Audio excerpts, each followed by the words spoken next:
মানুষ দামি হয় না, মানুষ দামি হয় সেই সময়, মানুষ দামি হয় যে সময় তার আচরণ সুন্দর থাকে, তার ব্যবহার সুন্দর থাকে। এই সুন্দরের কথাই আল্লাহ রাব্বুল আলামিন সূরা লোকমানের 14 নম্বর আয়াতে উল্লেখ করেছেন, শোনো তোমরা তোমাদের পিতামাতার সাথে ভালো আচরণ করবা। শুধু পিতামাতার সাথে ভালো আচরণ করলে চলবে না, পৃথিবীর সবার সাথে, ছোট বড় মাঝারি সবার সাথেই তোমরা ভালো আচরণ করবা, সুন্দর আচরণ করবা। সম্মানিত দিনী ভাই আমার, এই জন্য পিতামাতার সাথে আমাদেরকে সুন্দর ব্যবহার করতে হবে। قال رسول الله صلى الله عليه وسلم, আল্লাহ নবী সাল্লাল্লাহু আলাইহি ওয়াসাল্লামের কাছে একজন ব্যক্তি এলো। একজন ব্যক্তি এসে বলতিছে, ইয়া রাসূলুল্লাহ, ইয়া হাবিবাল্লাহ, আমি যে জান্নাতে প্রবেশ করব, এই জান্নাতে প্রবেশ করার একটা মাধ্যম আপনি বলে দিন, যেই মাধ্যম, যেই আমল করলে আমি সহজেই জান্নাতে যেতে পারবো।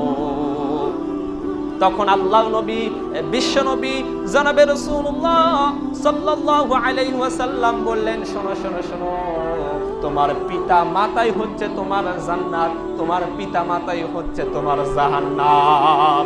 এই হাদিস দ্বারা সুস্পষ্ট ভাবে বোঝা গেল, আল্লাহ নবী প্রথমে বললেন তোমার পিতা মাতা হলো তোমার জান্নাত এবং তোমার পিতা মাতা হলো তোমার জাহান্নাম। এর মানে কি?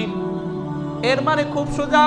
আল্লাহ নবী প্রথম স্টেপে বললেন তোমার পিতা এবং তোমার মাতা তোমার জান্নাত।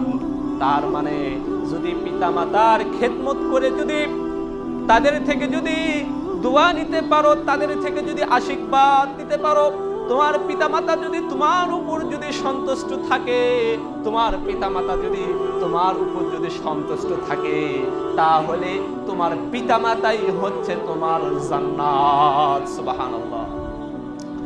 এরপর আল্লাহ নবী দ্বিতীয় স্টেপে বললেন তোমার পিতামাতাই তোমার জাহান্নাম। আরে যদি পিতামাতার সাথে যদি তুমি বেয়াদবি করো, পিতামাতাকে যদি তুমি অসম্মান করো, পিতামাতাকে যদি তুমি ধমক দিয়ে কথা বলো, তাহলে তোমার পিতামাতার কারণে তোমাকে জাহান্নামে যেতে হবে। এই জন্য বলি পিতামাতার সাথে ভালো আচরণ করতে হবে, 100% ভালো আচরণ করতে হবে। আল্লাহ নবী, বিশ্ব নবী জনাবে রাসূলুল্লাহ, সকলে বলি সাল্লাল্লাহু আলাইহি ওয়াসাল্লাম,